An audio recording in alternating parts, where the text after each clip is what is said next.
CBI office, Jatin, particularly to ask you about Dr. Sandeep Ghosh, the former principal of RG Kar Hospital, who is being questioned for the fourth straight day.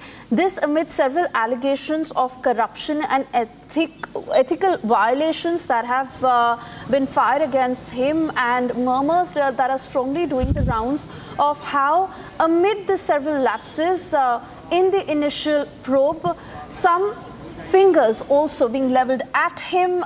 Do take us through the line of questioning at this point, as he's also being asked about why the construction work had happened 10 meters away, why the parents were not allowed and they were kept away for 3 hours after they had seen the victim.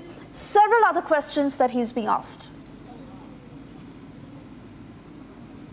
जी बिल्कुल, देखिए संदीप घोष से पूछताछ जारी है, लेकिन सबसे पहले अपने व्यूअर्स को अपडेट दे दें कि टीएमसी के नेता है कुणाल घोष, वो अब से कुछ देर पहले इसी सीबीआई दफ्तर में पहुंचे हैं। उनके हाथ में एक एनवेलप था, उस एनवेलप में कुछ डॉक्यूमेंट्स है। हमने जब उनसे पूछा कि इस डॉक्यूमेंट्स में क्या है, तो उन्होंने हमें बताया कि आरजी कर मेडिकल कॉलेज से कुछ रेजिडेंट डॉक्टर ने उन्हें संपर्क किया और उनके बिहाफ पर वो सीबीआई को जो तमाम स्टेटमेंट है वो देने यहाँ पर पहुंचे हैं। हालांकि वो कौन डॉक्टर है, सीबीआई क्या रिसीव करेगी नहीं करेगी, वो थोड़ी देर में क्लियर हो जाएगा। लेकिन दूसरी तरफ उसी कॉलेज के पूर्व प्रिंसिपल संदीप घोष से पूछताछ यहां पर चल रही है। पिछले 3 दिनों में 40 घंटे की पूछताछ संदीप घोष से हुई है। आज सुबह 10:30 बजे वो यहां पर पहुंचे, उसके बाद से चौथे दिन की पूछताछ जो यहां पर की जा रही है। दरअसल जो महत्वपूर्ण सवाल है, चाहे वो सबूत को टेम्पर करने का हो, कंस्ट्रक्शन वर्क स्पॉट से 20 मीटर दूरी पर शुरू करवाने को लेकर हो, फैमिली द्वारा एलिगेशन जो लगाए गए कि फैमिली को कॉपरेट नहीं किया, बॉडी को देखने में 7 घंटे लगा दिए गए, आत्महत्या का मैसेज दिया गया जबकि रेप और मर्डर का ये पूरा मामला था। इसमें संदीप घोष क्या कुछ बोल रहे हैं।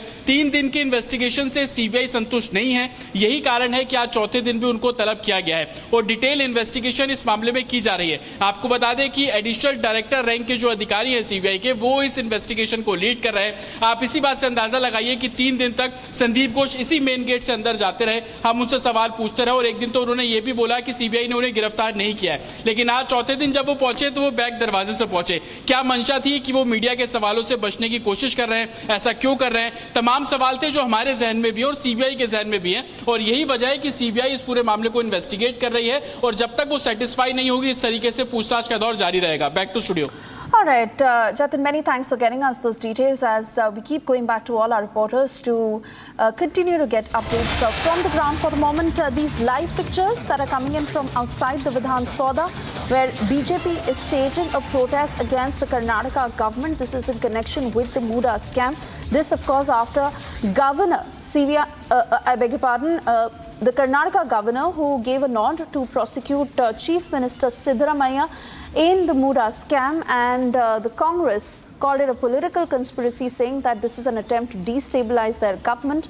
Once again, as we see how this time around it is the BJP that is staging a protest outside the Vidhan Soda. In fact, soon after the governor's decision, we had also seen supporters of Siddaramaiah who had taken to the streets.